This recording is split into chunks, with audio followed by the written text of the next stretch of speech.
The city never slept, and neither did Sam Calloway, a private eye whose office smelled of stale cigarettes and cheap whiskey.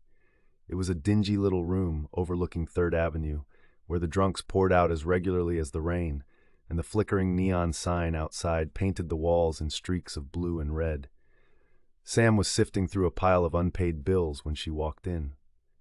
The dame was all class, the kind that stuck out like a sore thumb in a place like this. She wore a red dress that clung to her like a second skin and a look of desperation that was almost as palpable. "Mr. Calloway, I presume?" Her voice was silk, smooth and cool. "That's what the door says, doesn't it?" Sam replied, not looking up. "My name is Clara Monroe. I need your help." She sat down across the desk, crossing her legs. Her eyes were hiding something sad, something dangerous. Sam lit a cigarette, eyeing her cautiously. "I'm listening."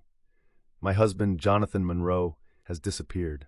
He's a journalist, was working on a big story about the city's most feared mob boss, Joey the Knife Galvano. He told me if anything should happen to him, I should find you." Sam raised an eyebrow. "Why me?" "Said you were the best, and not in the pocket of the mob." Sam chuckled dryly. "Flattery will get you nowhere, Mrs. Monroe, but your case might. What's in it for me?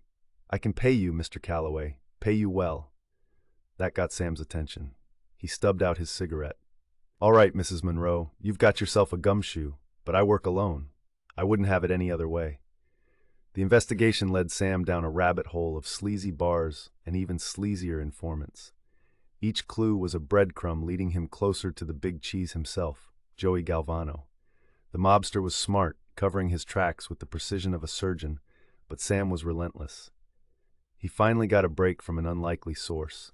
Tommy, 2 times, a snitch known for his loose lips after a few drinks. "Yeah, Joey was real mad, see? Kept saying that Monroe was sticking his nose where it didn't belong." Sam knew talking to Joey directly was akin to walking into a lion's den, but it was the only lead he had. He found Joey at his usual haunt, a swanky nightclub bathed in blue light and the tinkle of piano keys. "Joey," Sam began, his voice steady, "I need to know where Monroe is." Joey smiled, a cold, calculating smile. "And why would I tell you anything, detective? Because if you don't, the next person knocking on your door might be from the feds. I hear they'd love to get their hands on your ledger." Joey's eyes narrowed, but the threat had hit home. After a tense moment, he scribbled an address on a napkin and slid it across the table. Sam found Monroe tied up in an old warehouse, bruised but alive, his evidence against Joey intact.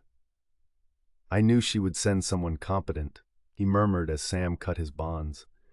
"Remind me to thank her," Sam said. He called Clara with the good news. "Your husband's safe, but next time, try keeping me on retainer." Back in his office, as dawn was breaking, Sam reflected on the night's events. The city might never sleep, but maybe, just maybe, there were still people worth saving in it. He poured himself a whiskey. "Here's to the good ones," he toasted to the empty room, the shadows of Third Avenue stretching long and thin as the sun rose over the city.